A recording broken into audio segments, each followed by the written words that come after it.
already. First episode? Yeah. It's out? we didn't even realize. So, hi everyone. I'm Floyd. I'm Becca. We're Team Fun, and we thought we wanted to do this way earlier, but I went out of town for a convention this weekend in Iowa, so we never really had time to make this video. Yeah, when you're a band geek, you got lots of obligations. You got music, band geek, Kappa Kappa Psi, music service fraternity. That's what I was doing. So, but yeah, we just wanted to talk about the first episode and kind of talk about our perspective and our point of view. It was obviously quite successful, but there's still a lot of things. Second place. But there's a lot of things you didn't see, so let's get started. So let's get into it. So, suitcase challenge. Yeah. So here's the thing. Like, as soon as Phil said, find a suitcase with the Panama flag, Panamanian. Panamanian. Gotta get the right adjective. I was excited because I did. First of all, there were some people that actually told me or like called me out and said I didn't actually memorize all the flags of the world. I did. I memorized all 196. It's either 195, 196, 197, plus a couple other unofficial territories. Like, I actually did memorize all of them because you can message me and you can quiz me and I'll prove it to you. But I actually did memorize all of them because I knew that the Amazing Race likes its flags. And even though in the last season they had this flag roadblock, which means it probably might have been less likely to have any specific flag challenges, I feel like you still can't go around the world not knowing the countries and the flags, right? So I did memorize them all, and Panama's a very easy one. I actually knew it because the two stars in those boxes, I like imagine like they're kind of connected by a canal in a way. That's just how I like mentally knew what they looked like. So I did memorize the flags. Now you won't forget Panamanian flag. You definitely won't. I had no idea what the Panamanian flag looked like. I'd forgotten my compass in my backpack and felt pretty stupid and clueless at the beginning. I of forgot my challenge. compass too. Yeah. So I was definitely a complete follower for the entire challenge. Not super proud of it, but you know, that's part of the game too. You gotta know when to follow. Yep. You know? Yep. And so we followed Seth mostly for the way there, and then in the suitcase shop, I didn't know any of the flags in there. I tried to study the flags, but I just didn't get them all. And someone grabbed a suitcase and ran out of the shop, and I chased them out and got a glimpse of the Panamanian flag. Mm-hmm. And then it still took me like 5 minutes to find the Panamanian flag in the store because there were so many suitcases with so many flags. It was so I huge. found the one hanging on the wall. Yeah. Cool. So why did you choose me? Why did I choose Floyd? It's so wild. How did I choose the one Floyd? It's just mind-blowing. It's crazy. This is crazy. Look, we're just hanging out. It's like we just live around the corner from each other. Yep. I chose Floyd because I knew I wanted someone who was like book smarts and smarter than I was, and I could tell Floyd just like had this, you know, I said in that one video, he's got this Urkel aura, whatever the hell that means. He's smart. Like, you can tell he's smart the way he carries himself. He has this very gentle and kind smile. Let me look at that face. I can't do that. You can't look at that face and be like, oh, that's not like a nice person. And so that smile, and then generally, black people are a lot more down to earth than white people or Asians. I don't know. And when she chose me at first, I was surprised because I didn't think she would. Like, I don't know. I just didn't. I don't know why I didn't think she would choose me. I didn't know I didn't know what was happening. Yeah. So I mean, but I was happy because like we did exchange smiles at some point before we went to the starting line, and I was like, okay, she looks nice. So like, if I got paired with her, I'd be okay. You know, and it happened, and then. Eventually, as you saw later in the car, we learned from Colorado. We learned that she could beatbox. I could freestyle, kind of. I think I'm like above average, but not exceptional. The fact you go for it is above average. Okay, It's exceptional. Most people are too afraid to even try. So. Yeah. So good stuff. What we got next? Oh, Express Pass. If you've not watched Floyd finding the Express Pass multiple times in a row yet, I highly recommend it. So here's what happened. So Phil said that the Express Pass was hidden in one of your suitcases, right? So you open the suitcase and there's just like the clue envelope. So like we both look in all the pockets of our suitcases, like behind even like the little fabric that probably shouldn't have torn it apart, but we did. Like we like looked and like it wasn't in the suitcase like part of the suitcase. So we assumed we didn't have the Express Pass. So like we both were over it. We both were like, we don't have the Express Pass. So like she opens her clue and reads it, and that's when we find out we go to the Panama Canal. to the Miraflores locks. And then I open my clue, I rip it, it's like, oh, route info. I open it, and right there is the express pass. So you can watch to see how I handled it. I literally lost control of my body. He was like trying to get out of the car. Because we honestly didn't think we had it. So it was a combination of not only getting it, but also getting it after you didn't think you actually had it. Pretty exciting moment. Yeah, and then if you haven't watched the extra video, we decided to keep it secret. Because strategically, if people knew we had it, they'd probably try to U-turn us. So. And ain't nobody wants that. Nope. So then we were in this taxi and we were pretty surprised we got to the airport second out of everyone because it took us some time to find a taxi in LA. Like you didn't just like hop in like the way it looks like. And then we were taken to the wrong terminal and had to run for like 10 minutes to get to this terminal that was right. So we're sprinting through the airport, and we get there second. Yeah. Sorry, Jesse and Fran. I feel really left you hanging on that one. You did. But we got lucky. We were happy. So then let's talk about the canal. So yeah, we're on the first flight. We landed in Panama, got to our car, sprinted through the Panama airport. So basically, our clue basically talked about that the main road you should look for is Corridor Norte. That's the road that leads straight there, and it's better than, there's also Corridor Sur, which is like South Corridor or South Street. Yeah. That one's the one that's clogged with traffic. So our clue was like, go to Corridor Norte. The thing with Panama is there's 0 street signs. Like, basically no street signs whatsoever. And everyone wants to help and, say, yes, I can help you, I know, and then just point you in some direction that, to them is right, but to us, we stopped and asked probably 5 to 10 people where to go. Yeah. All of them told us things that seemed very logical, but once we got on the road, could not find any of the landmarks they had been talking about. I remember in the airport in LA, because some of you are probably thinking this, you would have been like, why didn't you just look it up on Google Maps before you got to Panama? Because you're not allowed to have your phone in the race, but you can ask strangers for their phone or use computers in the airport. We did. So we did do that, and we did write down directions, and it didn't help for some reason.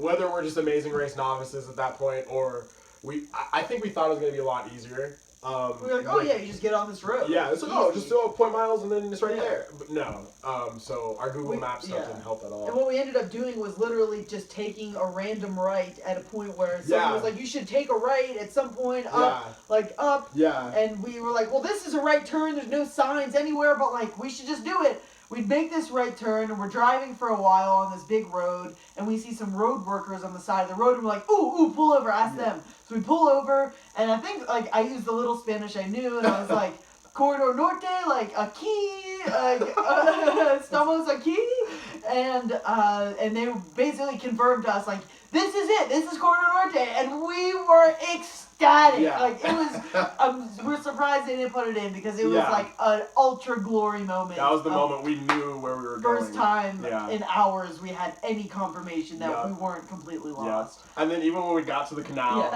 we still drove all around the canal trying to find the Miraflores Circles, locks. roundabouts. Yeah, I remember. So we get to the actual Miraflores locks place, and so there's this gate that you had to go through with the locks, right? And so we were trying to drive our car through the gates. Apparently you were supposed to walk through the gates. There's a parking lot. Here's the parking lot, and there's the gate, right? So the assumption is you park your car and walk through the gate. We were trying to drive our car through the gate. We're overreading our clue. Yeah, so that's we exactly were what it supposed was. to drive through. Yeah, and they're like, no, and we're like, yes, Amazing Race, we're here, let's go. And then I remember we argued with them for 2 minutes, and then I remember looking out the window to the right, and I'm like, oh, there's a clue box. It's right there. Oh, we gotta park and walk in. Yeah.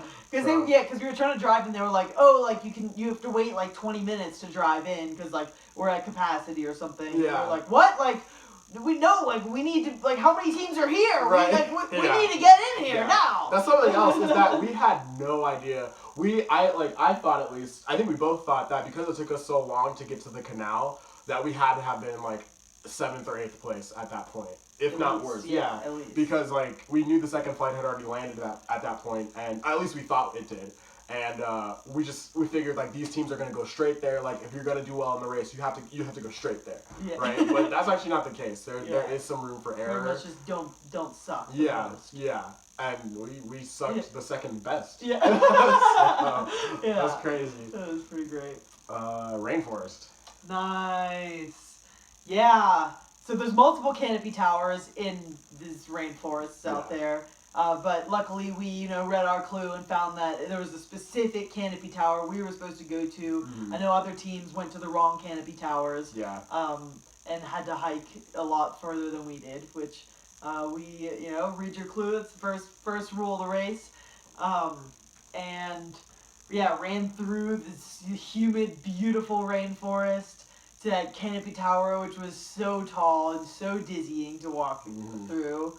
I got a beautiful view from the top, and we had that bird there. I remember we sat with the bird for a second and overlooked. Yeah, it's crazy. I talked about one of my favorite environments or climates is rainforest. It had always been my dream to go to the Amazon rainforest of anywhere in the world, besides Italy, because Italy is in my cast bio, so you'll read that and know I also want to go to Italy.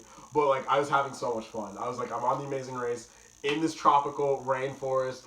This is where I want to be. We're living life. Yeah, it was awesome. And then shoot or scoot. It was pretty clear to us to do shoot because you got to meet an indigenous tribe, which almost there's been many races where they go to a tribe and it always just seems like such a cool, valuable, unique, once in a lifetime experience to meet this indigenous tribe. And so tribe and then shoot bow and arrow, which just sounded so exotic. It was this awesome. Is the experience we want. Or try really hard in a canoe, which sounded fun too, but I wasn't sure how these guns were gonna hold up. So what happened was, I remember after the guy showed us the bow and arrow demonstration, we were both okay, when's the last time you shot a bow and arrow? And she was probably 5th grade. And I was just oh, me too, 5th grade. So we're probably equal. We weren't equal.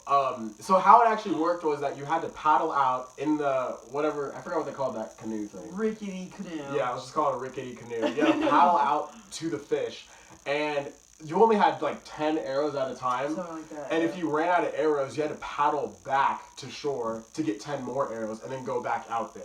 And I think we ended up making 4 or 5 trips before Becca finally did it. So I remember with that first batch of arrows we went out and Becca shot 5 and they're respectable shots, you know what I mean? Missed the fish, but respectable. So then we switched places where I went to the front of the canoe and she went to the back. And we switched by, I laid a pencil in the canoe and Floyd walked over me very gingerly. Literally crawled over her. Because we were trying to, we're not surprised they didn't air that because it was very not PG. So then I get up there and try to, shoot the bow and arrow. And I'm I got this. I watched the demonstration. It wasn't even close. It literally just dropped out of, he took 2, he was took first arrow, it didn't go anywhere, it just dropped. Kerplunk. And then he was oh, let me just get one more try. And then I was Floyd, we're not wasting any more arrows on you. Back to the back of the boat. And then Becca got back to the back. And then it was tough though. It wasn't not easy. It wasn't, it's not the experience was completely free of stress. You know well, because, so we were avidly reading our clue, and it said, knock over 2 fish. And at first we were oh, we just have to hit 2 fish, sweet.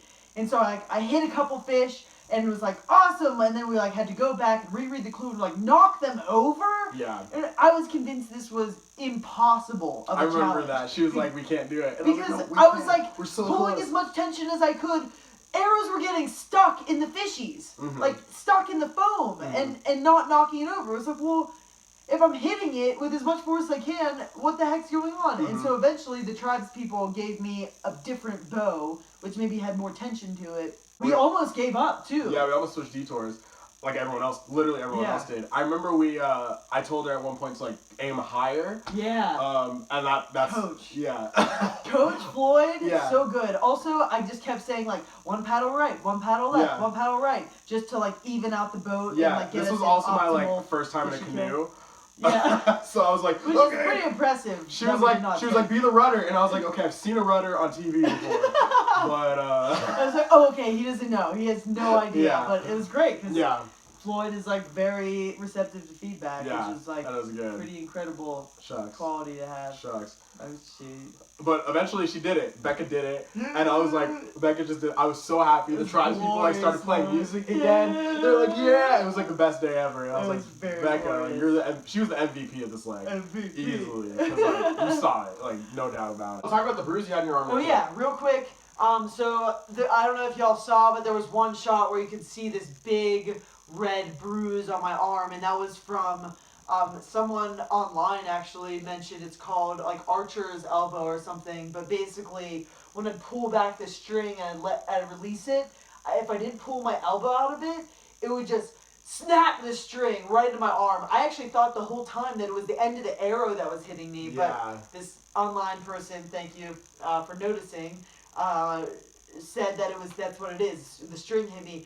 It must have hit me like 20 times. And I remember she was like, ow! And I was like, oh, I don't know what to do. Like, you got this. I was like screaming profanity. Yeah. It hurt so bad. And it looked bad too. And I was just standing there like, you got this. And Floyd's like, oh, you sure you don't want me to try again? I was like, oh, no, nope. no. I didn't blame her. I got this. I didn't blame her. But I felt bad because you were like, she's going to like start bleeding. It was like, it hurt a lot. Yeah, but we stayed positive. Just keep the elbow out a little bit. So let's talk about, you want to talk about going back?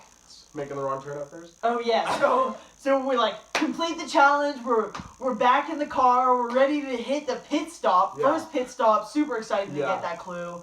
And we get to like the T in the road and we're like, left or right? Because we just didn't remember which way we came from. Because that's how amazing we are at navigation. Mm-hmm. Though Floyd definitely killed it in the Rainforest. We'll talk about that in a second. And in the future, that we're about to mention.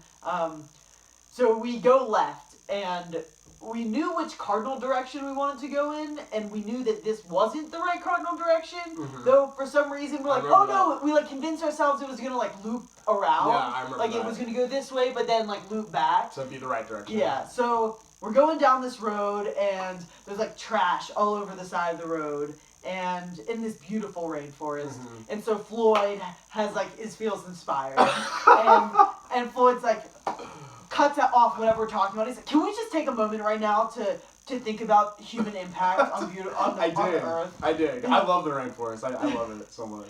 So we had a moment of silence, and then it went into a freestyle. Yep. One of the best ones, probably, actually. They didn't air that one, but it was like freestyling about like human, impact on the earth and how it's really sad, but like, we're so blessed to have these beautiful places. Yeah.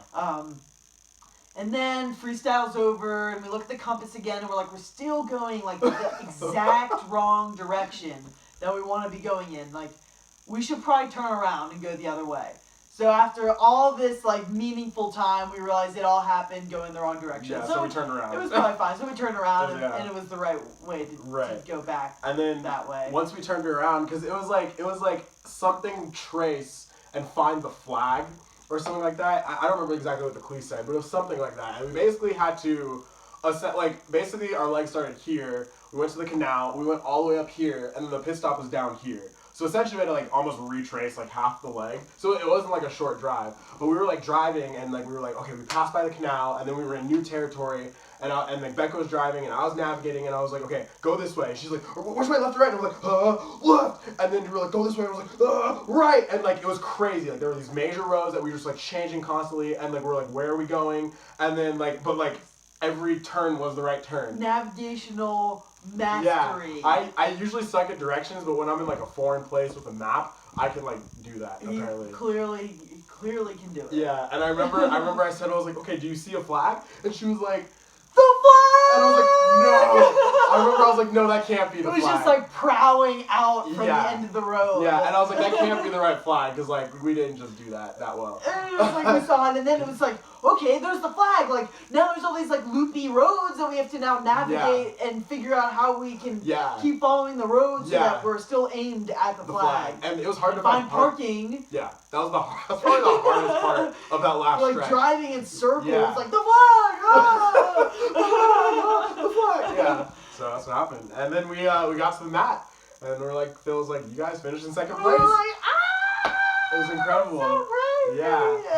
I mean, it was cool because, you don't know when you go, we had faith in ourselves even before we were partners, But you don't know if you're gonna like be good at the Amazing Race or not. Like realistically, there's no way to know. No matter what physical or mental or social skills you have, you don't know what the Amazing Race is like. You just don't until you go on there.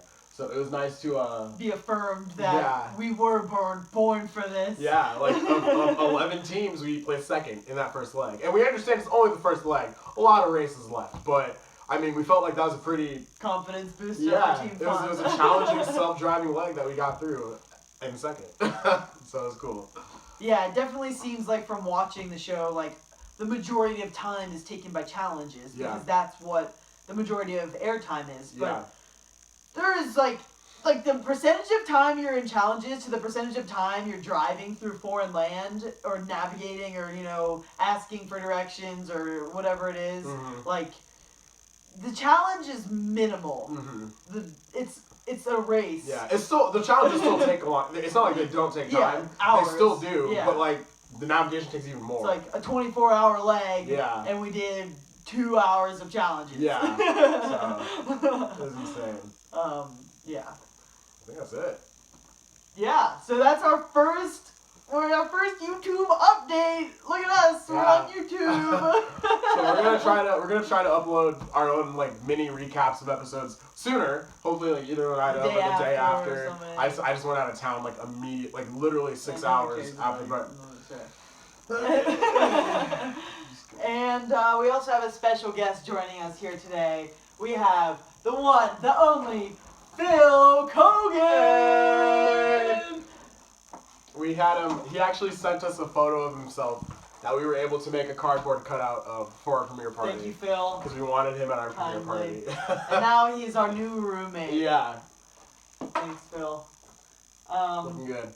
Well, if you have questions, we'll try and be responsive without consuming our life in social media, because we live in Colorado and mountains are a lot more beautiful than Twitter, but we're also still learning how to use Twitter. Yeah.